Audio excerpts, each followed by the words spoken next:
नमस्कार, आप देख रहे हैं आज तक। मैं हूं आपके साथ रोहित सरदाना। कल किसानों का देश भर में चक्का जाम है और किसानों के शक्ति प्रदर्शन पार्ट 2 को लेकर देश भर की नजरें लगी हैं। वहीं सरकार और पुलिस प्रशासन दोनों का इम्तिहान। किसानों के चक्का जाम की वजह से केंद्रीय गृह मंत्री अमित शाह ने अपना कल का सिंधुदुर्ग का दौरा टाल दिया है। गृह मंत्री अमित शाह कल जाने वाले थे पश्चिम बंगाल सिंधुदुर्ग के दौरे पर, लेकिन फिलहाल जो जानकारी आ रही है उसके मुताबिक कल किसानों के चक्का जाम की वजह से गृह मंत्री ने फैसला किया है कि कल का दौरा टाल दिया जाए। बहुत संभव है कि गृह मंत्री अब परसों सिंधुदुर्ग यानी कि रविवार को सिंधुदुर्ग जाएंगे। बीजेपी नेता नारायण राणे के मेडिकल कॉलेज के उद्घाटन के लिए महाराष्ट्र के सिंधुदुर्ग जाने वाले थे, माफ कीजिए, जहां अब वो रविवार को जाएंगे। इस बीच किसानों की रणनीति भी बदल रही है। संयुक्त किसान मोर्चा ने फैसला किया है कि मध्य प्रदेश और उत्तर प्रदेश और उत्तराखंड में चक्का जाम नहीं होगा। उत्तर प्रदेश और उत्तराखंड दो राज्यों को छोड़ा गया। इसके पहले दिल्ली में भी चक्का जाम नहीं करने का ऐलान किया गया था। अब यूपी उत्तराखंड में केवल डीएम को ज्ञापन सौंपे जाएंगे। तो क्या यह माना जाए कि कल का शक्ति प्रदर्शन मुख्य तौर पर पंजाब और हरियाणा में ही होगा? और इस बीच शक्ति प्रदर्शन संसद में भी दिख रहा है, जहां विपक्ष ने कृषि कानूनों पर सरकार को घेरा है। हालांकि आज कृषि मंत्री नरेंद्र सिंह तोमर ने विपक्ष से लेकर किसान नेताओं तक को जवाब देने में कोई नरमी नहीं बरती। उन्होंने कहा कि मैं पूछता रहा कानूनों में काला क्या है। कांग्रेस पर उन्होंने खून से खेती का आरोप भी लगा दिया, जिसका जवाब कांग्रेस की तरफ से दिग्विजय सिंह ने यह कहकर दिया कि गोधरा में खून की खेती हुई थी या पानी की। इसलिए दंगल में आज कल चक्का जाम, क्या अभी और बढ़ेगा संग्राम? पहले रिपोर्ट देखिए, फिर बताते हैं मेहमान हमारे साथ कौन कौन से। खड़गे जी दुनिया जानती है, खड़गे जी दुनिया जानती है, पानी से खेती होती है, खून से खेती सिर्फ कांग्रेस ही कर सकती है।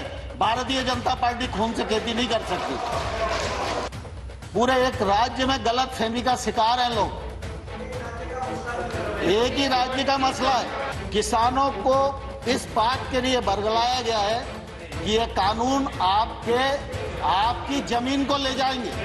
भारत सरकार किसी भी संशोधन के लिए तैयार है।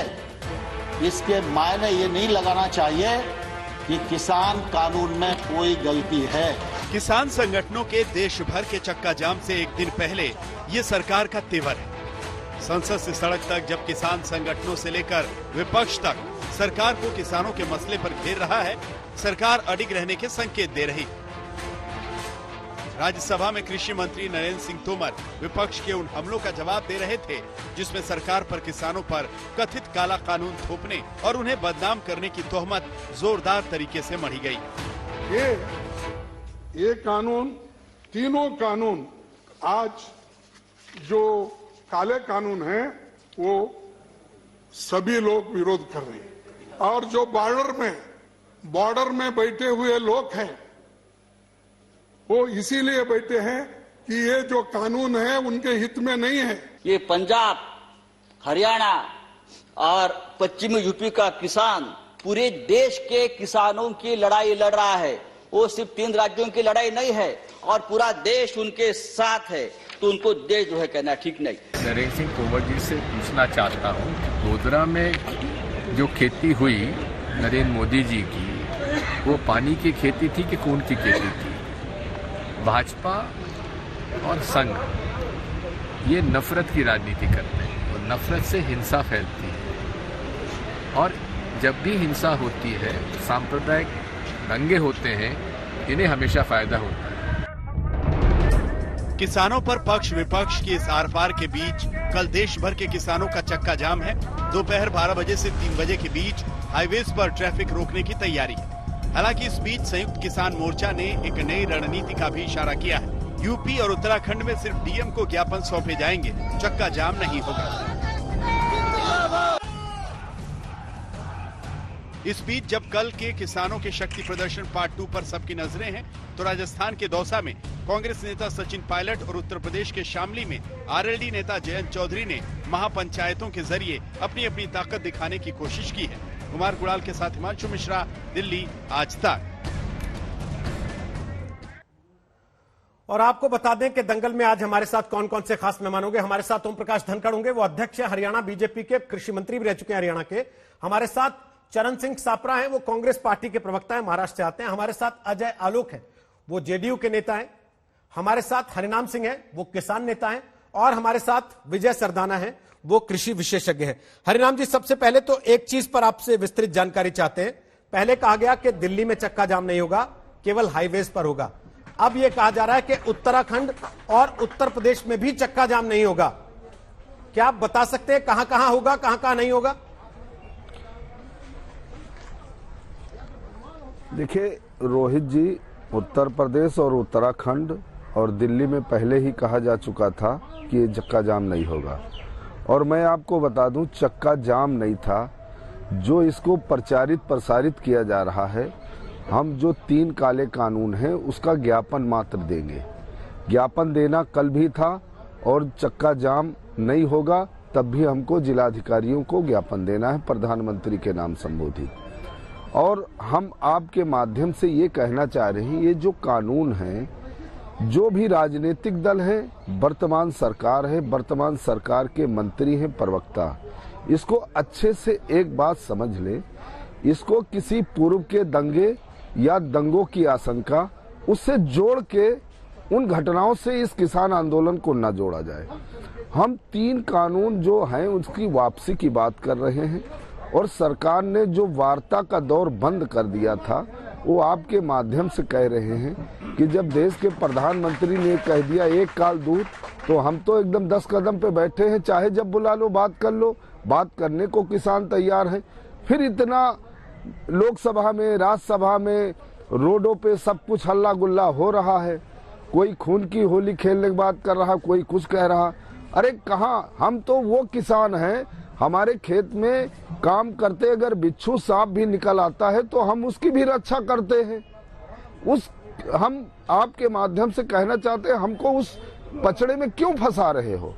हम तो अपने हक की बात कर रहे हैं, देश का किसान हक की बात। जिस समय बात कर रहा हूं और आप ये क्लैरिफिकेशन दे रहे हैं कि हम कोई चक्का जाम नहीं करने वाले हैं, ठीक उसी समय संयुक्त किसान मोर्चा का एक बयान भी आ रहा है।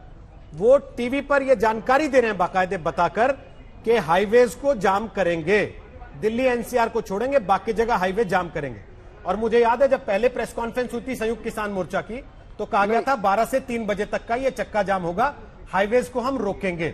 तो क्या मैं ये समझूं संयुक्त किसान मोर्चा और राकेश टिकैत का भारतीय किसान यूनियन दोनों अलग अलग चल रहे हैं इस वक्त कल के कार्यक्रम को लेकर अपने? नहीं रोहित जी, देखिए ऐसा है, अभी यहाँ पर 1 घंटे पहले ये बात कह दी गई है कि उत्तराखंड और उत्तर प्रदेश और दिल्ली में पहले कहा जा चुका है कि यहाँ पे चक्का जाम नहीं होगा, मात्र ज्ञापन दिया जाएगा, मांग पत्र दिया जाएगा जिलाधिकारियों को। मतलब इसमें संयुक्त मोर्चा ना अलग है, ना टिकैत साहब अलग है। और इसको मैं रोहित जी आप कह रहा हूँ कि इसको ज्यादा घुमा फुला के जलेबी काहे बनाई जा रही है। हम सीधी सी बात उस कानून की बात कर रहे हैं। अभी हम आपकी रिपोर्ट में सुन रहे थे, कोई वहाँ गुजरात के दंगे की बात कर रहा, कोई कहीं की बात कर रहा। क्या मतलब है इन सारी बातों से? अरे सीधी सीधी किसान से सीधी बात करो। हम कोई राजनीति करने आए, हम कोई वोट बैंक बटोरने आए हैं। उसी के विवाद पर अभी नरेंद्र सिंह तोमर जवाब भी दे रहे हैं, वो भी आपको सुनवा देंगे। लेकिन हमारा पहला सवाल उस चिंता को लेकर है जो कल के दिन के लिए लोगों के मन में बैठी हुई है कि 26 जनवरी को जैसा हुआ था कहीं वैसी स्थिति तो नहीं हो जाएगी। आप कह रहे हैं हम और संयुक्त किसान मोर्चा अलग अलग नहीं है, लेकिन मैं आपके सामने बता रहा हूं हरिनाम जी, टिकैत जी ने साफ साफ कहा उत्तराखंड, दिल्ली एनसीआर और उत्तर प्रदेश हम केवल ज्ञापन देंगे। संयुक्त किसान मोर्चा कह रहा है कि हम सड़कें रोकेंगे, हाईवेज को रोकेंगे। तो किसको सही मानना है? भाई ये बात सिर्फ 3 राज्यों की बात कही गई है रोहित जी, उत्तर प्रदेश, उत्तराखंड और दिल्ली। बाकी तो देश में होगा, बाकी देश में होगा। जो कार्यक्रम पहले संयुक्त मोर्चा का तय था वो होगा, लेकिन इन 3 राज्यों में नहीं होगा। और जो कहा जाता है भाई 26 जनवरी की चाहे रोहित जी घटना ले लो, चाहे और ले लो, तो ये हम तो भाई इसमें ज्यादा डिस्काउंट क्यों दिया ज्यादा इसको काहे कानूनी है? ये यूपी उत्तराखंड को कल चक्का जाम का डिस्काउंट क्यों मिला है? कोई खास कारण है उसका? दिल्ली को पहले ही कहा जा चुका था। नहीं, कोई कारण नहीं है, वो संयुक्त मोर्चा का अपना निर्णय है। संयुक्त मोर्चा का निर्णय है। संयुक्त मोर्चा ने निर्णय लिया है, सब किसान इसका अमल करेंगे, इसका पालन करेंगे। आपने कहा हम बातचीत को तैयार हैं, सरकार संसद में राजनीतिक बयानबाजी में ना पड़े, हमसे बात करें, सीधे बात करके खत्म करें। लेकिन टिकैत जी ने तो कल कहा कि हम या तो अब प्रधानमंत्री से बात करेंगे या फिर गृह मंत्री से बात करेंगे। सीधी बात की उन्होंने आज तक पर। कल आप देखेंगे रात में, कल चलेगी प्रधानमंत्री रोहित जी, आप एक बात बताओ, देश के प्रधानमंत्री हैं, हम लोगों ने उनको प्रधानमंत्री बनाया, चुन के बनाया, पूरे भाव से बनाया, पूर्ण बहुमत की सरकार दिया। अगर देश के प्रधानमंत्री, गृह मंत्री अगर बात कर लेंगे किसानों से तो क्या कोई बुराई है? या कोई हम अछूते हैं, या हम कहीं से अलग से आए हैं, और या अगर हमारे इस देश के किसानों के अंदर कोई बदबू आ रही है तो जो साबुन से नहा के प्रधानमंत्री से मिला जाता वो साबुन बता दे, हम उससे नहा के चले आएंगे, एक बार हम भी उससे स्नान कर लेंगे। भाई इसमें ज्यादा इसमें माथा पच्ची करने की कोई जरूरत ही नहीं है। हरिनाम जी, आप तो राजनीति जानते हैं। कोई जरूरत नहीं है, देश के प्रधानमंत्री हैं। आपकी बातों से समझ में आ रहा है कि आप राजनीति अच्छे से जानते हैं। रोहित, क्या आपने प्रधानमंत्री से मुलाकात के लिए समय मांगा है, औपचारिक तौर पर निवेदन किया है, या टीवी पर, क्योंकि आप लोगों ने कई दफे बोला कि पीएम आए बात करें, तो आप ये उम्मीद कर रहे हैं कि टीवी देख के वो आ जाएंगे और गाजीपुर पे बैठ जाएंगे आपसे बात करने? अच्छा रोहित भाई, हम तो आपसे ये कह रहे हैं हाथ जोड़ के कि भाई देश के प्रधानमंत्री अगर वो हमारे बीच में आ जाएंगे, या एक काल राकेश टिकैत जो हमारे नेता है उनका नंबर होगा, कहीं से ले लेंगे, तब आपके पास भी होगा, उनका नंबर दे दो, बात कर लें, इसमें कौन सी बुराई हो जाएगी? अरे कोई युद्ध थोड़ा हो रहा, ना हम कोई पाकिस्तान से आए हैं, ना हमारे प्रधानमंत्री कहीं से आए हैं। प्रधानमंत्री का सम्मान होना चाहिए, प्रधानमंत्री के सम्मान के साथ में वार्ता होगी। कोई ऐसी बात थोड़ो कि देश के प्रधानमंत्री का कहीं सर किसान और देश का किसान यूनियन नीचा होने देगी, कहीं उनको कोई वो बात नहीं है। मतलब हम उनका सम्मान करेंगे, हमने उनको बिठाया है। अगर रास्ता भटक गए हैं तो हम रास्ते की बात कर रहे हैं, इसमें कौन सी बुराई हो जाएगी रोहित भाई? भाई क्या मतलब, एक बार हम भी देख ले, प्रधानमंत्री से बात कर ले, हमारे लोग भी देख ले। अरे चले आए प्रधानमंत्री जी के तो तमाम लोगों से मिलने के इतिहास है, न जाने किन किन समाज के लोगों से मिले हैं, सब कुछ तो किया है प्रधानमंत्री जी ने। एक बार देश के किसानों के बीच में आ जाए, कौन सी बुराई हो जाएगी? हम तो यही कह रहे हैं, भगवान सद्बुद्धि दे दे। और बेचारा ये सड़क पे किसान, इस पे काहे गांव से लेकर लोकसभा तक राजनीति हो रही, क्यों मौका दे रहे हो किसी दूसरे को? चाहे कांग्रेस हो, चाहे कोई भी दल हो, आप क्यों मौका दे? मौका तो आप ही लोग दे रहे हो। भाई एक कोई गाली दे रहा है, आप उसको जवाब दोगे तो भाई वो और कुछ कहेगा, ज्यादा कुछ कहोगे हाथापाई करेगा, तो आप क्यों मौका दे रहे हो किसी को बोलने का? बात सरकार, जिस सरकार को हमने चुना है, उस सरकार और किसान के बीच की बात है। आप तीसरे को क्यों उसमें ला रहे हो पचड़े में? हम दो लोग बैठ के बात कर लेंगे, इसमें रोहित जी कौन सी बुराई है? आप बता दो अगर मैं कोई गलत बात कह रहा हूँ, या भारत सरकार को कह रहा हूँ, देश के प्रधानमंत्री को कह रहा हूँ, कृषि मंत्री को कह रहा हूँ, गृह मंत्री को कोई बात कह रहा हूँ। हम किसी को अगाड़ने पछाड़ने की लड़ाई नहीं है, ये हक की लड़ाई है। रोहित भाई, हम घाटे की खेती कर रहे हैं। मैं आपको बता रहा हूँ, मैं किसान हूँ, उसके बाद किसान सेवक हूँ। इस बार 1868 रुपया धान का एमएसपी था। आप पता करा लो ईमानदारी से, गोरखपुर से मुख्यमंत्री उत्तर प्रदेश जी आते हैं, वहां से पता करा लो, ग्राउंड रिपोर्ट मंगा लो, 900,000 रुपये में धान बिका है, 900,000 रुपये में। आप लखीमपुर, पलिया, पीलीभीत, बाराबंकी 3-3, 4-4 हजार टाली जो है 3-3, 4-4 महीने खड़ी रही, कोई सुनने वाला नहीं। हरदोई में तो एक सरकारी महिला ये कह रही कि हम सरदारों का धान नहीं खरीदेंगे। आप बताओ इस देश में क्या हो रहा है? क्या सरदार इस देश का अंग नहीं है? सारी बातें क्या सरदार इस देश? आपकी सारी बातें मैंने सुनी और बड़े आराम से सुनी, बड़े ध्यान से सुनी। जी। आपकी बात से लगता है आपके मन में कोई कड़वाहट नहीं है, कम से कम सरकार के प्रति। आप चाहते हैं कि बातचीत हो, आगे रास्ता खुले। नहीं, हम लेकिन सर मेरे कुछ सवाल हैं। मेरा सवाल यह है कि एक, क्या आप ये चाहते हैं आप टीवी पर न्योता दें और प्रधानमंत्री टीवी पर आ जाएं, आपके साथ बैठ के बात कर लें गाजीपुर पर? क्या ऐसा होता है? दूसरा, ओम प्रकाश धनखड़ जी को चर्चा में लेकर आ रहा हूं, जो हरियाणा के कृषि मंत्री रहे हैं, आप जानते होंगे। ओम प्रकाश धनखड़ जी, 11 बार किसानों के साथ सरकार की बातचीत हुई जिसमें कृषि मंत्री मौजूद थे। अगर बात इतनी सरल और सीधी थी जितनी हरिनाम जी कह रहे हैं, तो फिर हल क्यों नहीं हो गई? ओम प्रकाश जी, पेच कहां अड़ा हुआ आज तक जिसमें वो कह रहे हैं कि तीसरे को मौका मिल रहा है? देखिए रोहित सरदाना जी, मेरी आवाज पहुंच रही है क्या? बिल्कुल पहुंच रही है, बोलिए। रोहित सरदाना जी, मुद्दा बिंदुवार आज भी कृषि मंत्री जी ने कहा कि काले कानूनों में काला क्या है वो जरूर बताया जाए। उन्होंने खुलकर कहा, जो नाम दे दिया गया है कानूनों को वही शब्द इस्तेमाल करते हुए कहा कि इनमें क्या क्या कमी है जरूर बताया जाए। किस किस राज्य में कॉन्ट्रैक्ट खेती के कानून हैं, मेरे राज्य समेत, पंजाब समेत बाकी सब राज्यों की गिनती कराई।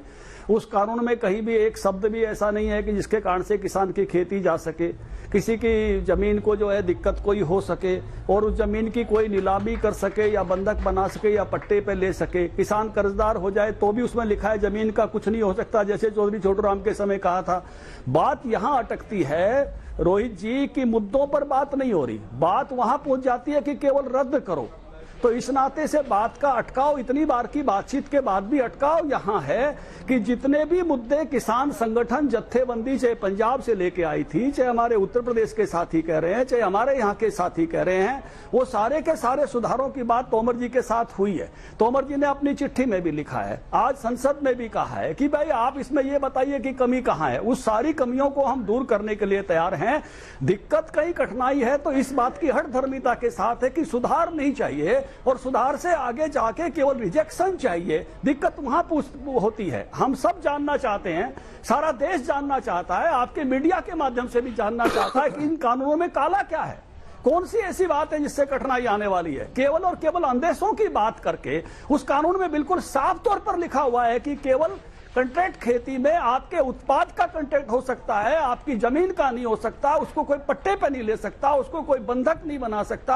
आप पर अगर कर्ज भी हो जाए तो भी आपकी जमीन उसको नहीं दी जाएगी किसी भी कीमत पर। यह भी उस कानून की धारा 15 में लिखा हुआ है। तो इस प्रकार के जो केवल अंदोसे खड़े करके कि ये हो जाएगा, ये हो जाएगा, जितनी भी बातें कि हमारी एपीएमसी खत्म हो जाएगी, उस पर भी सरकार ने कहा है कि आप अपने राज्य में तय कर लेना अपनी फीस लगाने वालों की पैरवी हो रही है, घटाने वालों को छोड़ा जा रहा है, मतलब उस पर आंदोलन करने की बात हो रही है। तो ये बिल्कुल उसके विपरीत है। तो इसलिए जो पॉइंट दर पॉइंट बात आज संसद में भी उठी, हर मीटिंग में भी उठी, हम चाहते हैं मीडिया के सामने आए। रोहित जी आप भी लेकर आए कि इसमें कौन सा ऐसा विषय है, हरिनाम जी भी लेकर आए कि इसमें कौन सा पक्ष काला है जिसके बारे में ये हो कि ये पक्ष काला है जो इसका हटा दिया जाए। इसको केवल सारे के सारे को कहकर और मुद्दों से हटाया जाता है और मुद्दों से हटा के बात को वहां पहुंचाया जा रहा है कि जहां मुद्दों की बात ही नहीं हो, केवल इमोशनल बात खड़ी कर दी जाए। ठीक है, तो केवल इमोशनल बात की बजाय तथ्यों पर भी आना चाहिए। मैं हरिनाम जी से बात करना चाहूंगा, चरण सिंह सपला जी से भी कहना चाहूंगा कि फैक्ट्स पर आइए।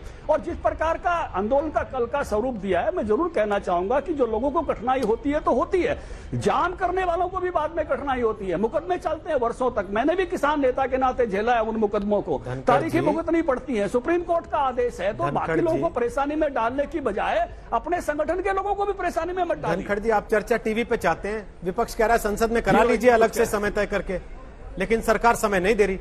वो कह रहे कि नहीं, राष्ट्रपति के अभिभाषण पर जो बहस हो रही है उसी में कर लो। नहीं चल रही है, नहीं आज तोमर साहब ने जवाब दिया है ना, और कोई उसके प्रोविजन है चर्चा के, आप लेकर आएंगे तो चर्चा तो कहीं के सदन में भी हो जाएगी।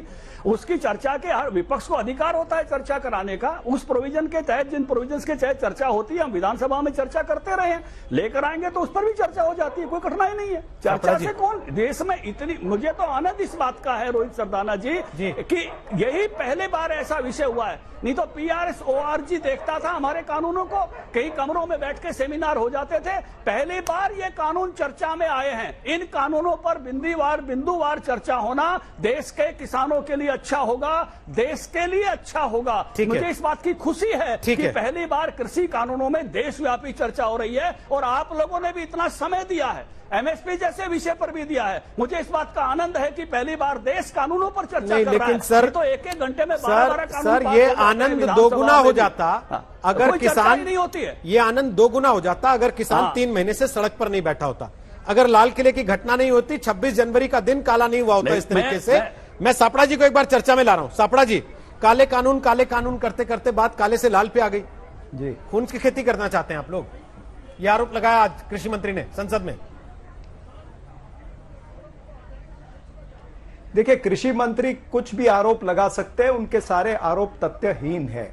मैं ये कहना चाहूंगा कि कील की खेती करने वाले, धान और गेहूं की खेती करने वालों का दुख दर्द कहां से समझ सकते हैं। ये तो सड़कों पर कील ठोक करके इनके आंदोलन को सील करना चाहते थे, लेकिन दुर्भाग्यपूर्ण है इनके हिसाब से कि वो नहीं सील हुआ है। अब मैं जो बात सुन रहा था हरिनाम सिंह जी की, उसका तथ्य मैंने ये निकाला है कि देश का किसान जो है वो बीमार से नहीं लड़ना चाहता है, वो बीमारी से लड़ना चाहता है। बीमार मतलब भारतीय जनता पार्टी, और बीमारी है मोदी सरकार का अहंकार और मोदी सरकार की तानाशाही। यानी किसान क्लॉज बाय क्लॉज 11 मीटिंगें कर चुका है, तब भी इनको समझ में नहीं आ रही है। और अभी जो धनखड़ साहब बोल रहे थे, इतनी सारी बातें समझा रहे थे, ये खुद हरियाणा के अध्यक्ष हैं बीजेपी के, ये जाकर के हिसार में और जींद में जो किसान बैठे हैं उनको क्यों नहीं समझा देते।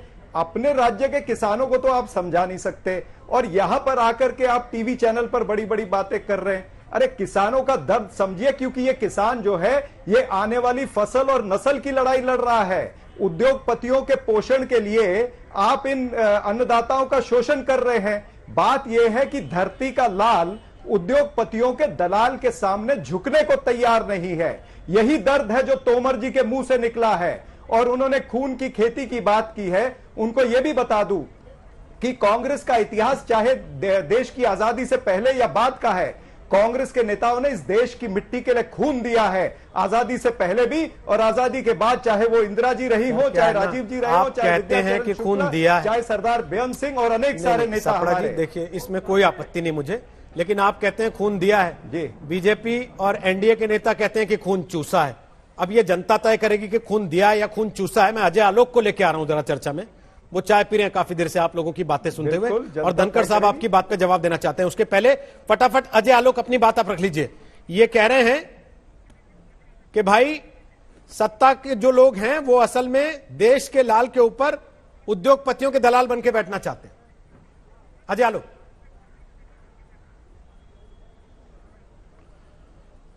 देखिए रोहित जी, ये बात तो मुझे कुछ उल्टी लगती है, क्योंकि जिस राज्य में हो रहा है ये मुखर आंदोलन है, चाहे वो पंजाब हो, हरिनाम जी बैठे हुए हैं वो बताएंगे, चाहे वो पंजाब हो चाहे महाराष्ट्र हो, कॉन्ट्रैक्ट फार्मिंग तो पहले से हो रही है। हाँ, ये अलग बात है कि वहां पे कॉन्ट्रैक्ट फार्मिंग की जमीन जो ली हुई है वो थोड़ा हिंदुस्तान यूनिलीवर और बाकी विदेशी कंपनियों द्वारा ली गई है, जहां पे किसान अपनी जमीन दे रहे हैं। किसान को जब बोला जा रहा है सरकार के द्वारा कि कानूनों पर चर्चा करो क्लॉज बाय क्लॉज, तो किसान भाग जा रहे हैं कि नहीं भाई, हमें चर्चा ही नहीं करनी है, तुम कानून वापस ले लो, बस आगे बात ही नहीं करेंगे। तो जिस कानून से महाराष्ट्र में कांग्रेस फूले नहीं समाती है, पंजाब में कैप्टन अमरिंदर सिंह फूले नहीं समाते हैं, उस कानून, किस कानून को वापस लेने की बात कर रहे हैं आप? तो वो कानून ऑलरेडी लागू करके बैठे हुए हैं। पहले कैप्टन अमरिंदर सिंह को बोलिए, कांग्रेस महाराष्ट्र में बोलिए कि जरा बंद कर दें ये कॉन्ट्रैक्ट फार्मिंग वहां पे, तब तो आपकी विश्वसनीयता समझ में आएगी। राइट फ्रॉम द डे 1 अक्टूबर से मैं कह रहा हूं कि ये पूरी की पूरी आंदोलन कांग्रेस द्वारा खड़ा किया हुआ है, aided, awaited and finance by Congress. इनका एक ही मकसद है, कैओस फैला के रखो, पर भी बात सिर्फ कैओस फैला और कुछ नहीं।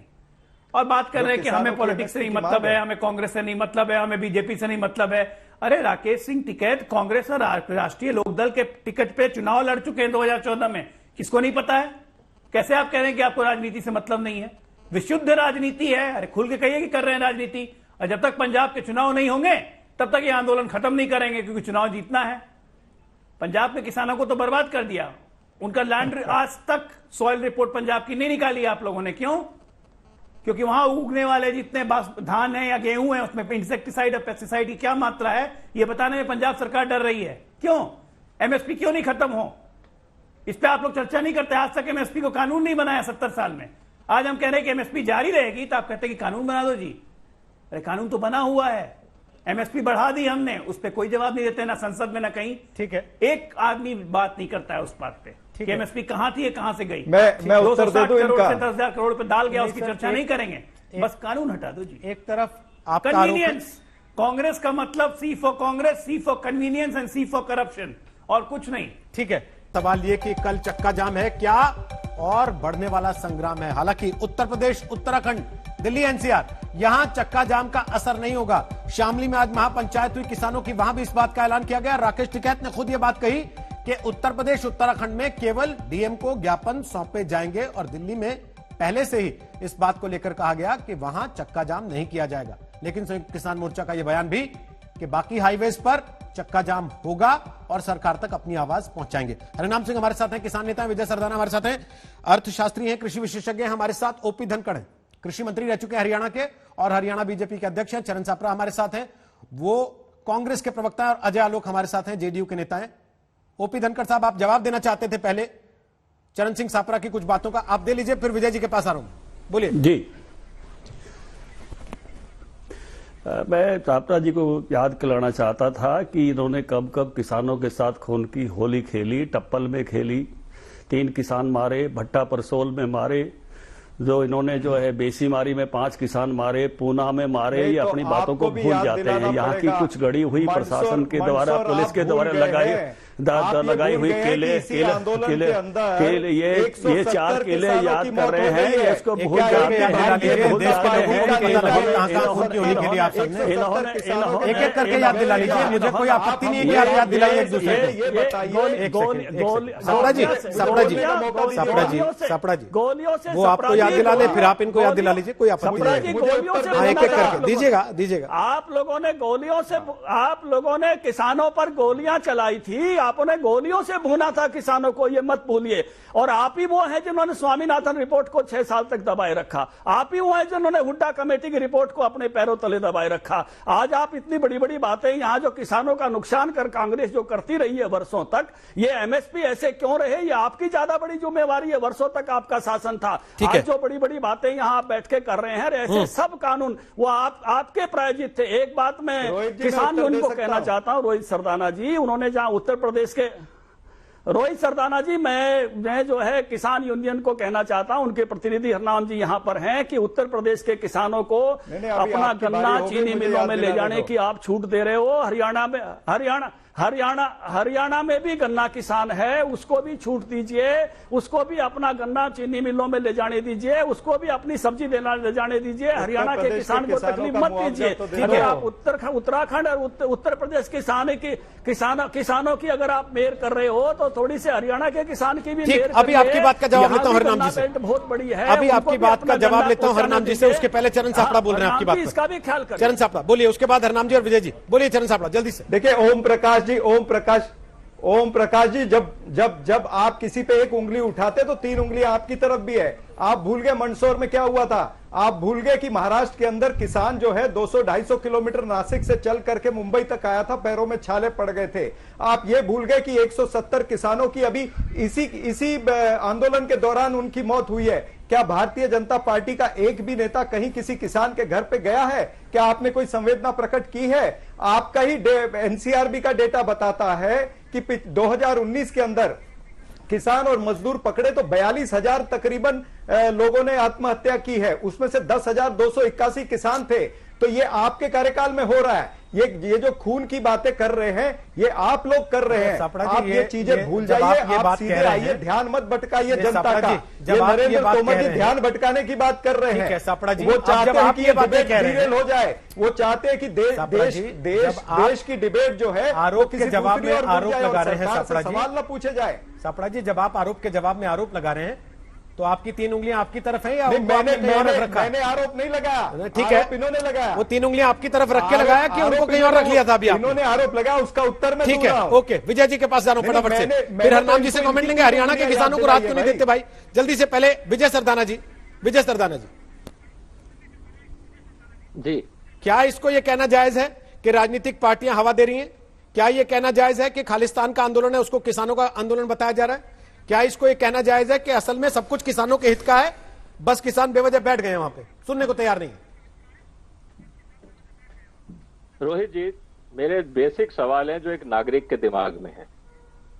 जिन कानूनों के अंदर 4 लाख किसानों ने आत्महत्या करी, क्या वो कानून सही थे? जिन कानूनों के अंदर किसान गरीब रहा और बिचौलिए अमीर होते गए, क्या वो कानून सही थे? क्या इस देश के अंदर जिस तरह से एमएसपी जाती है और उसका लाभ सिर्फ उन कुछ राज्यों को मिलता है और जहां गरीब राज्य है वहां से एफसीआई नहीं खरीदती, क्या ये जायज है? सवाल बेसिक है, सवाल इकोनॉमिक है, सवाल पॉलिटिकल नहीं है। तो जो लोग कहते हैं कि कानून वापस हो, वो कौन से तंत्र की बात कर रहे हैं? उसी तंत्र को वापस लाना चाहते हैं जहां 4 लाख किसानों ने आत्महत्या करी, जहां बिचौलिया अमीर होता गया और किसान गरीब रहा। मैं एक चीज कहना चाहता हूं रोहित जी, आप पत्रकार हैं, 5 साल बाद 10 साल बाद जब यहां पे दुनिया में इतिहास लिखा जाएगा, मैं सारे किसान आंदोलनों के इतिहास पढ़ रहा था। ये एक ऐसा इतिहास, ऐसा कानून का इतिहास होगा कि जहां किसानों को फ्रीडम ऑफ चॉइस दिया गया और उसके खिलाफ आंदोलन हुआ। बाकी सब जगह शोषण के खिलाफ आंदोलन था, बिचौलियों के खिलाफ आंदोलन था, उनकी जमीनों पे कब्जे का आंदोलन था। यहां पे पहला ऐसा आंदोलन है कि जहां सरकारें उनको आजादी दे रही है कि आप डिसाइड करो कहां बेचना है, चॉइस इज योर। लेकिन आंदोलन हो रहा है कि ये कानून वापस लिए जाए। ये मजाक नहीं है तो क्या है? मेरा ये कहना है, जो लोग विरोध कर रहे हैं, जैसा सबने कहा कौन सी लाइन खराब है, चलिए मैं एक कदम आगे जाता हूं। ठीक है, इस कानून को हटा दीजिए, मेरे को एक ड्राफ्ट बता दीजिए। जो लोग इसका विरोध कर रहे हैं कि कानून कैसा होना चाहिए, ठीक है, कम से कम एक लिख के जनता के सामने तो दिखाओ कि आप मैं बताता हूं ना, कल सुनेंगे भी आप, और उसका कुछ हिस्सा हम सुनवा भी रहे लगातार। राकेश टिकैत जो सीधी बात कार्यक्रम में आए आज तक पर प्रभु चावला के साथ, उसमें उन्होंने कहा कि मेरे पिताजी वाला फार्मूला लगा दीजिए, 3 क्विंटल उसका दाम हो 1 तोला सोना। आपको लगता है ये फिजिबल है? ऐसा है सर, रोहित जी आप कर दीजिए, मुझे नहीं करना है, बताइए कि सरकार को करना है, और आप जैसे विशेषज्ञों को सलाह देनी है सरकार को, जैसे स्वामीनाथन ने दी थी। ऐसा है, स्वामीनाथन साहब ने इस देश को बर्बादी के रास्ते पे बढ़ा दिया। राकेश टिकैत जी उस पे एक्सीलेटर लगा रहे हैं। स्वामीनाथन फॉर्मूले की ट्रेजेडी देखिए, आप जितने इनएफिशिएंट होंगे, जितनी आपकी कॉस्ट ऑफ प्रोडक्शन ज्यादा होगी, उतना आपका एमएसपी बढ़ेगा। ये कौन सा फॉर्मूला है सर? कॉस्ट प्लस 50%, ना प्रोडक्टिविटी का है, ना इसमें क्वालिटी की कोई जिम्मेवारी है। ठीक है, मतलब आप जितने इनएफिशिएंट होंगे, जितना महंगा आप पैदा करेंगे, उतना ज्यादा आपको एमएसपी मिलेगा। तो जो ऑर्गेनिक की खेती कर रहा है उस बेचारे को तो कुछ मिलना नहीं चाहिए। आप राकेश टिकैत के फार्मूले से भी सहमत नहीं है ना? उसको तो कुछ मिलना ही नहीं चाहिए। राकेश टिकैत के उस प्रस्ताव से भी सहमत नहीं है ना, जो मैंने आपको बताया अभी? अगर आपने खुद कहा कि ये लिख के दे दे प्रावधान। हिंदुस्तान का कंज्यूमर, गरीब आदमी विदेशी अनाज खरीद लेगा क्योंकि वो अफोर्ड नहीं कर सकता। अगर राकेश जी का ये फॉर्मूला है तो ये राकेश जी उगाएं और घर पे रखें। ठीक है, हम तो साहब विदेशी माल खरीद लेंगे, वो सस्ता पड़ता है क्योंकि इतना महंगा अनाज हम तो नहीं खरीद पाएंगे। ओके, हरनाम जी दोनों चीजों पर फटाफट आपका कमेंट। जो पहले ओम प्रकाश जी ने कहा कि आप यूपी उत्तराखंड के अपने किसानों को तो राहत देना चाहते हैं चक्का जाम से, हरियाणा के किसान ने क्या बिगाड़ा, उसको भी चक्का जाम से राहत दे दीजिए। देखिए ऐसा है, यहाँ पर जो भी हमारे बुद्धिजीवी लोग बैठे हैं, मैं सबसे एक ही बात कहता हूँ। सब लोग ये कह रहे हैं, अभी हमारे जो आखिरी में साथी बोल रहे थे वो कह रहे हैं हम तो विदेशी सामान खरीदें। हम कहते हैं एमएसपी को गारंटी कानून बनाने में कौन सी, आप सोने के रेट पे कैसे खरीदेंगे? मैं बोला नहीं, 10,000 रुपए का 300 किलो मेरी एक बात बताओ, 10,000 रुपए का 50,000 रुपए का। विजय जी सुन लीजिए ना, उनका जवाब तो सुन लीजिए एक बार। भाई अगर ना बोलने दो तो हम चुपचाप बैठे हैं। हम यहाँ धरने पर आंदोलन में बैठे हैं। आप बुद्धिजीवी लोग हो, आप बुद्धिजीवी लोग हो, आप बहस कर लो, हम बहस आपसे करने नहीं आए हैं। हम एमएसपी को गारंटी कानून मांग रहे हैं। आप बताओ, सुनते जाओ, रोहित जी इनको समय दे देना। मैं ये कह रहा हूं कि उत्तर प्रदेश में जब विधानसभा के चुनाव हुए तो देश के प्रधानमंत्री जी ने कहा कि जो गन्ना किसान गन्ना देगा उसको 14 दिन में भुगतान होगा। ठीक। इस बार गन्ना किसानों की जो पर्ची आ रही है उसमें 0-0 लिख के आ रहा है। आप चाहे कांग्रेस की सरकार रही हो उत्तर प्रदेश में या और जितनी भी सरकारें रही हों, हम सबसे, और मैं जमीन का आदमी हूं, मैं बता रहा हूं, आज भी गन्ने एक ट्राली 22 क्विंटल की गन्ने की जो ट्राली जाती है, 2 से 2.5 क्विंटल गन्ना क्रय केंद्र पर चोरी होता है। रोहित भाई, ये दावा कर रहा हूं मैं। जब भी आप अपनी टीम को लगा देना, मैं आपको दिखा दूंगा कि किसान के साथ हर ट्राली में 2 क्विंटल गन्ना चोरी होता है। नंबर 1। दूसरा, जो धान का एमएसपी का मसला है, इस बार पूरे उत्तर प्रदेश में, मैं पूरब से आता हूं, मैं आपको बता दूं, कहीं पर भी 40-40 दिन, 50-50 दिन किसान ट्राली लगा के खड़े रहे, ट्रालियों में धान जम गया, उन बेचारों को धान नहीं खरीदा गया। अब बाड़े पर जाके सरकार यही तो कह रही है बेचने को मजबूर। कि नए बिल आएंगे तो ये समस्या नहीं होगी। फिर क्या आपको लगता है कि ऐसे समस्या नहीं होगी? फिर रोहित भाई, मैं वही आखिरी में कह रहा हूं, हम कहते हैं इतने बुद्धिजीवी लोग हैं, आज तक के बहुत बड़ा चैनल है, आप एक कैमरा लगा दो, जो ये हमारे बुद्धिजीवी साथी बैठे हैं ये आ जाएं। ये सिर्फ मैं लखनऊ से बिलोंग करता हूं, मैं कह रहा हूं कि मेरी तहसील सदर है, मैं अपने गांव नौबस्ता कला से अगर उन्नाव की मंडी में धान ले जाता हूं, 1868 में कौन सा फार्मूला है इस देश का? भारतीय जनता पार्टी है, बुद्धिजीवी लोगों मुझको बता दो, चलिए कि इस देश की मंडी में बासमती का, सुन लो रोहित भाई, बासमती का धान जो पश्चिमी उत्तर प्रदेश का है, हरियाणा के बजाय पाकिस्तान में बिकेगा क्या? वो जाके उत्तराखंड में बिकेगा या लखनऊ में बिकेगा? चलिए सर, समय इजाजत नहीं दे रहा इसके आगे हरनाम जी, लेकिन सवाल यह है कि जो बातें टीवी चैनल पर हो जाती हैं वो संसद में क्यों नहीं हो पा रही? और जब किसान नेता और देश के मंत्री आपस में बैठकर बात कर रहे थे 11 बार, तब क्यों नहीं हो पा रही थी? और तब नहीं हो पाई तो क्या आगे भी नहीं होगी? ऐसे ही सड़क पर चक्का जाम या फिर धरना चलता रहेगा? तो सवाल हमने आज आपसे पूछा था, क्या किसानों के संग्राम के लिए कांग्रेस को जिम्मेदार ठहराना सही है? आपके जो जवाब हमें मिले, 66% लोगों ने कहा हां, जबकि 34% लोगों को ऐसा नहीं लगता।